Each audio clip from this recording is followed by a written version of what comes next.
The silence in the church was deafening, broken only by the soft weeping of my grandmother.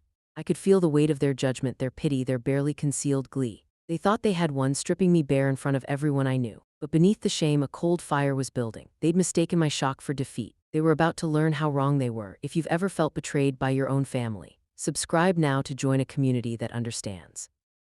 My name is Sophia, and up until a few weeks ago, my life felt like a fairy tale.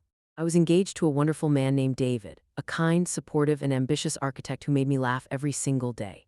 We'd been together for 3 years, and the proposal was straight out of a movie, a candlelit dinner on the beach during our vacation in Mexico. The sound of the waves as he got down on one knee, the diamonds sparkling under the moonlight. I, of course, said yes without hesitation. We immediately started planning the wedding, poring over venues, dresses, and floral arrangements. My parents were ecstatic, or so I thought. They offered to contribute a significant amount of money towards the wedding fund, a gesture that I gratefully accepted, believing it would help alleviate some of the financial stress. My sister, Emily, on the other hand, had never quite found her footing. She drifted from job to job, relationship to relationship, always seeming to be in a state of perpetual dissatisfaction. My parents constantly compared us, usually unfavorably for Emily. "Why can't you be more like Sophia?" was a common refrain, a statement that fueled the simmering resentment she harbored towards me. Despite this, I always tried to be supportive, offering a listening ear and a helping hand whenever she needed it. I genuinely wanted her to be happy, even if she didn't seem to reciprocate the sentiment. The weeks leading up to the wedding were a whirlwind of activity. Dress fittings, cake tastings, meeting with the florist, it was all incredibly exciting, albeit a little overwhelming. David was my rock, always there to offer support and a calming presence. My parents were actively involved, attending appointments and offering their opinions, reinforcing my belief that they were genuinely happy for me. Then came the day of the rehearsal dinner. It was held at a beautiful restaurant overlooking the city, and I was surrounded by family and friends, all there to celebrate our upcoming union. After the speeches, my father took me aside, a serious expression on his face. He led me to a quiet corner of the restaurant and told me that they needed to talk about the wedding finances. I assumed he was simply going over the final budget, making sure everything was in order. But what he said next shattered my world. He explained with a disturbing calmness that they had decided to reallocate the money they had promised for my wedding. He stammered out the words, "Emily needs it more, Sophia." He continued, explaining that Emily had been struggling, that she deserved a real wedding someday, and that my wedding wasn't as important. He stated that David and I were financially stable and could manage on our own, whereas Emily needed their support to finally get her life on track. He ended his justification with the sickeningly sweet statement, "You understand, right, Sophia, it's for the best." I stood there speechless, the blood draining from my face. The betrayal hit me like a physical blow, knocking the wind out of me. My own parents, the people who were supposed to love and support me unconditionally, had essentially told me that my happiness was less important than my sister's. The person I trusted most was one of them. My mother stood beside my father, nodding in agreement, a look of placid satisfaction on her face. It was then that I understood this wasn't just my father's decision. This was a carefully orchestrated plan, a calculated act of cruelty designed to undermine me. The fairy tale shattered into a million pieces, leaving me standing amidst the wreckage, wondering how I could have been so blind. The pain was intense, a sharp, burning sensation that threatened to consume me. But beneath the pain, a new emotion began to simmer, a cold, unwavering resolve. They had underestimated me. They had mistaken my shock for weakness. They were about to learn that crossing me was the biggest mistake they had ever made. The restaurant faded into a blur. I vaguely remember excusing myself, stumbling towards the restroom, my mind reeling. How could they do this to me now? The tears started, then hot and furious, blurring my vision as I stared at my reflection in the mirror. The happy bride-to-be was gone, replaced by a hollow-eyed stranger filled with disbelief and a rising tide of fury. I splashed cold water on my face, trying to regain some semblance of composure. I couldn't let them see me like this. I wouldn't give them the satisfaction. I returned to the party, plastering a fake smile on my face, pretending everything was normal. David noticed something was wrong, of course. His eyes were filled with concern as he asked if I was okay. I brushed it off, telling him I had a headache and needed some fresh air. He offered to take me home, but I insisted on staying, wanting to keep up the facade at least for a little while longer. The rest of the evening passed in a hazy blur. I went through the motions, smiling, laughing, and making small talk, all the while feeling like I was watching myself from a distance. Inside, I was screaming. The next few weeks were a living nightmare. Sleep became a luxury I could barely afford. Every time I closed my eyes, I saw my parents' faces, their expressions cold and indifferent as they delivered their devastating blow. The weight of their betrayal pressed down on me, suffocating me. I tried talking to them, reasoning with them, begging them to reconsider. I explained how much the wedding meant to me, how we had already put down deposits on the venue and the photographer, how devastated David and I would be if we had to cancel everything. But they remained unmoved, their decisions seemingly set in stone. Emily needs this more, Sophia, they repeated, their voices echoing in my head like a broken record. Each conversation ended the same way, with me feeling more and more defeated, more and more alone. I even tried talking to Emily, hoping she would understand and perhaps even convince my parents to change their minds. But she feigned sympathy, her eyes gleaming with a barely concealed triumph. "I'm sorry, Sophia," she said, her voice dripping with insincerity. "But you know how Mom and Dad are, they always put me first." That's when I truly understood the depth of her resentment, the extent to which she was willing to go to tear me down. She wasn't just a passive bystander in this situation. She was an active participant, reveling in my pain and misfortune. David, bless his heart, tried his best to be supportive. He sensed the turmoil within me, the dark cloud that had settled over our relationship. He offered to pay for the wedding himself, assuring me that we would find a way to make it work. But I couldn't accept his offer. It wasn't about the money. It was about the principle. It was about the fact that my own parents had so callously dismissed my happiness, that they had prioritized my sister's fleeting whims over my lifelong dreams. Accepting David's money would feel like admitting defeat, like letting them win. So I pushed him away unintentionally, I know, but I did. My anger and resentment were consuming me, poisoning my thoughts and actions. I became withdrawn, irritable, and quick to anger. Our once easygoing conversations turned into tense arguments. The wedding planning ground to a halt, replaced by a heavy silence that hung between us like a shroud. I could see the disappointment in David's eyes, the frustration that he couldn't reach me, that he couldn't fix what was broken. And that just made me feel even worse, fueling the cycle of anger and despair.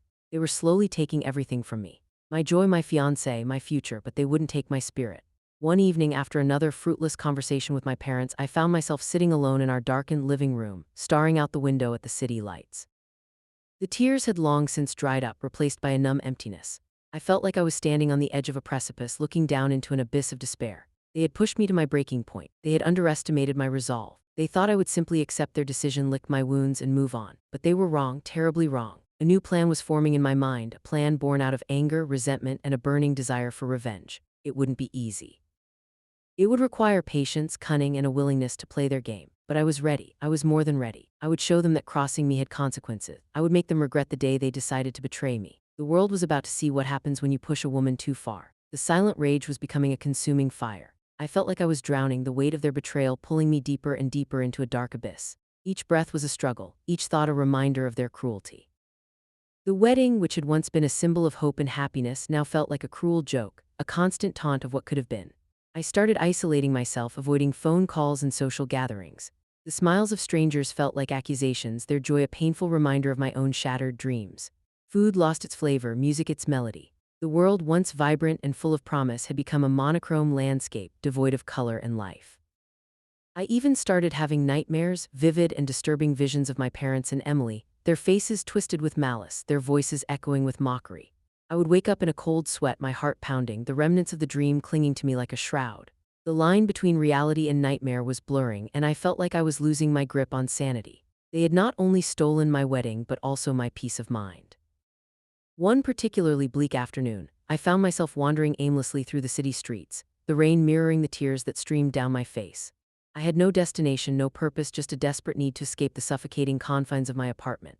I ended up in a small park, sitting on a bench beneath a sprawling oak tree, watching the rain fall. The world seemed to be weeping with me, mourning the loss of my innocence and my naivete. I thought about my future, or rather, the lack thereof. The wedding was off, my relationship with my parents was fractured beyond repair, and my relationship with David was hanging by a thread. I had lost everything that mattered to me, everything that gave my life meaning. The thought crossed my mind that maybe it would be easier to just give up, to let the darkness consume me completely. It would be a release from the pain, a way to escape the constant torment. But then, something shifted within me. A tiny spark of defiance flickered to life amidst the ashes of my despair. A whisper of a thought that refused to be silenced. No, I will not let them win. The rain stopped. The clouds began to part, revealing a sliver of sunlight that pierced through the gloom. I looked up at the sky, taking a deep breath, feeling a newfound sense of clarity. It was as if the storm had washed away the pain and confusion, leaving behind a clean slate. I realized that giving up would be exactly what they wanted. It would validate their actions, confirm their belief that I was weak and incapable. And I refused to give them that satisfaction. I would not let them define me. I would not let them control my life. I would fight back, not with tears and recriminations, but with a cold, calculated resolve. I would use their own cruelty against them. I would turn their betrayal into my weapon. The transformation wasn't immediate, not some dramatic movie scene, but a slow, grinding shift. The victim began to recede, replaced by something harder, something sharper. The tears dried up, replaced by a steely glint in my eyes. The despair faded, replaced by a cold, unwavering focus. I stood up from the bench, brushing off the rain from my clothes, feeling a surge of energy coursing through my veins. I had a plan to make. The first step was to gather information. I needed to understand their motivations, their weaknesses, their vulnerabilities. I needed to know everything about them inside and out. I started subtly probing, asking seemingly innocuous questions, carefully observing their reactions. I became a master of disguise, masking my true feelings behind a facade of normalcy. I smiled, I laughed, I pretended to forgive, all the while secretly gathering the pieces I needed to dismantle their carefully constructed world. It wasn't easy. It required patience, discipline, and a willingness to play the long game, but I was determined. They had awakened a sleeping giant, a force of nature that they couldn't possibly comprehend. They thought they had broken me. They were about to learn that they had created a monster. The game had changed, and I was about to rewrite the rules. This wasn't just about a wedding anymore. It was about justice. It was about reclaiming my life. It was about making them pay. I smiled. I played their game, but I was recording everything. The fake apologies, the insincere concern, the carefully worded justifications, every word, every gesture was meticulously documented. I invested in a high-quality digital voice recorder, concealing it in plain sight, capturing their conversations without their knowledge. I learned about forensic accounting, studying online resources, and consulting with a friend who worked in the field.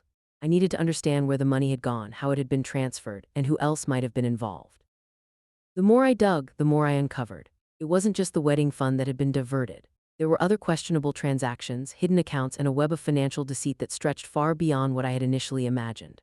My parents, it turned out, were not the upstanding citizens they portrayed themselves to be.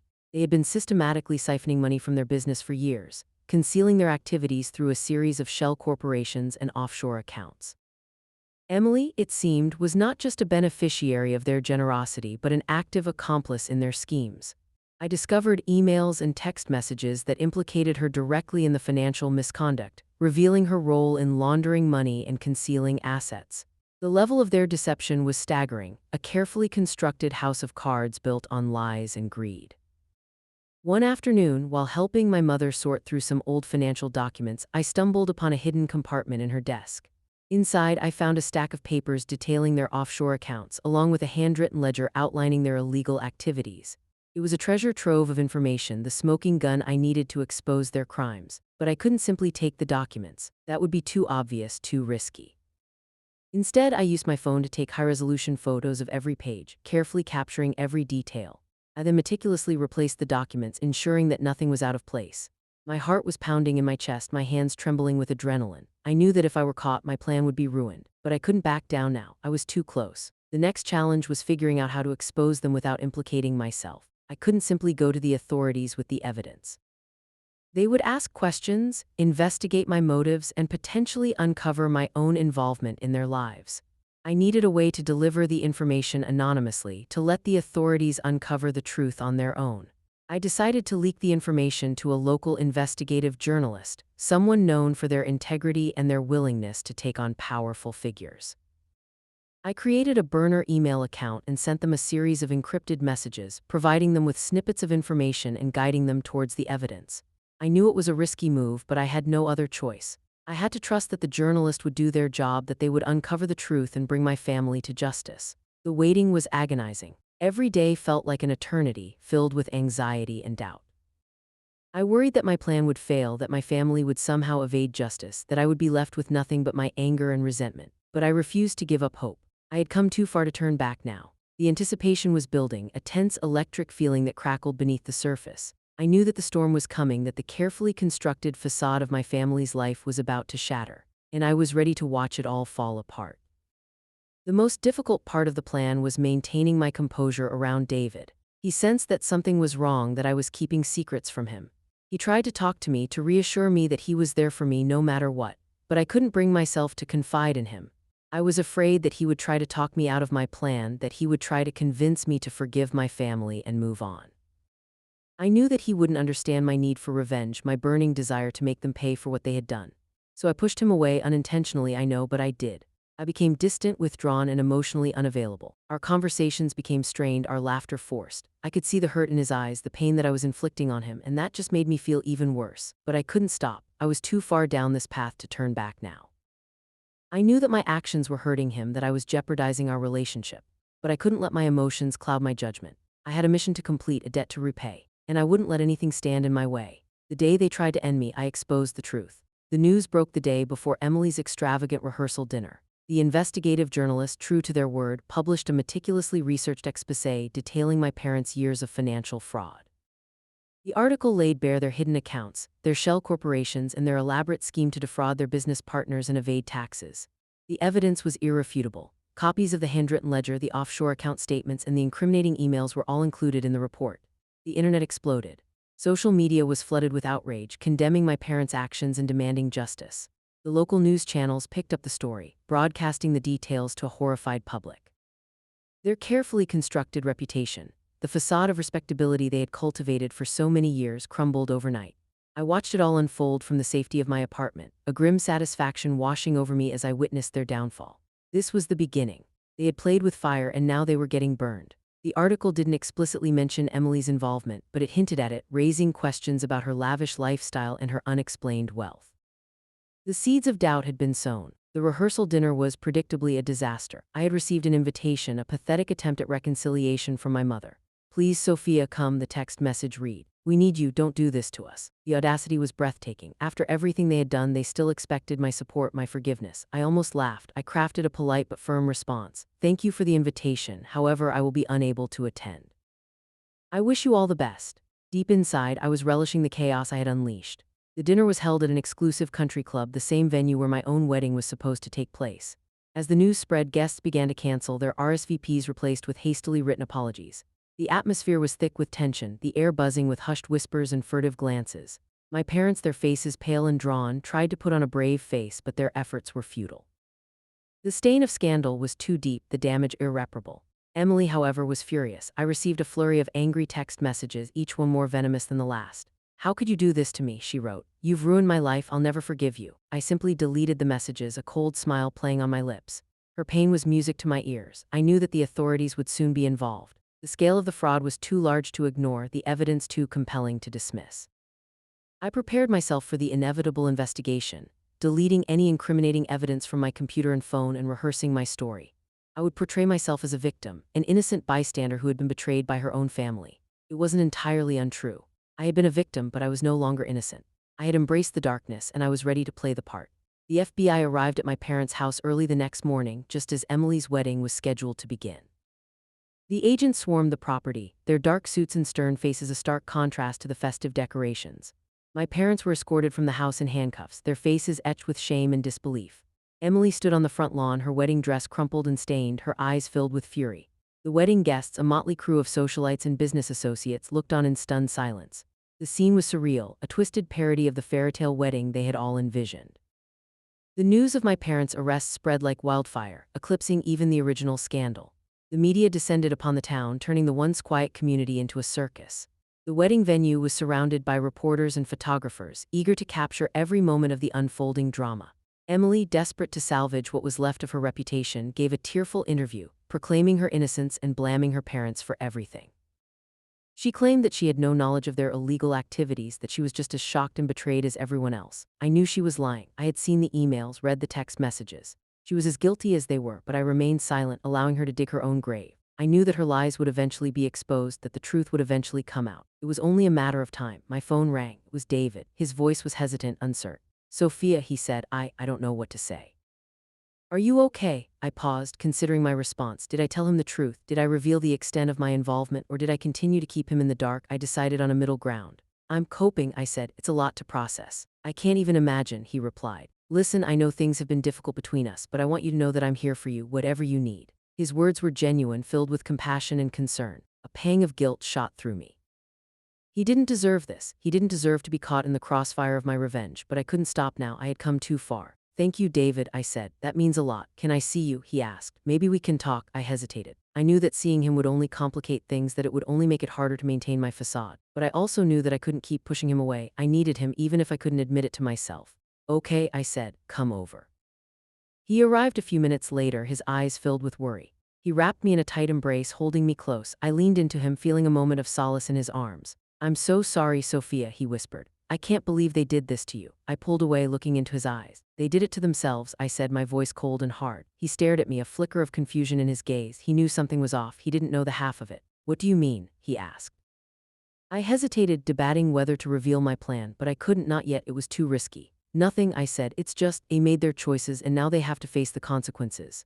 He studied my face, searching for answers, but I gave nothing away. I was a locked box, my secrets carefully guarded. I just hope you're okay, he said. I'm worried about you. I'm fine, I said, my voice flat. Really, I just need some time. He nodded, accepting my explanation for now. But I knew that he wouldn't be satisfied for long. He would keep digging, keep asking questions until he uncovered the truth. And when he did, everything would change. I led him to the couch and we sat in silence, the weight of our unspoken thoughts hanging heavy in the air. The television was on, broadcasting the latest updates on my parents' case. The images flashed across the screen, my parents in handcuffs, Emily sobbing, the wedding venue surrounded by reporters. It was a scene of utter devastation, a testament to the destructive power of revenge, and I was the architect of it all. I could feel David's gaze on me, questioning, probing. I knew that I couldn't keep him in the dark forever, but I wasn't ready to tell him the truth. Not yet. I needed him to trust me, to believe in me. But I also needed to protect him, to shield him from the darkness that had consumed me. It was a delicate balance, a tightrope walk between love and revenge. And I was about to lose my footing. The call came later that evening. It was the investigative journalist. We have something, he said, his voice urgent. New evidence has surfaced. It implicates Emily directly in the financial crimes.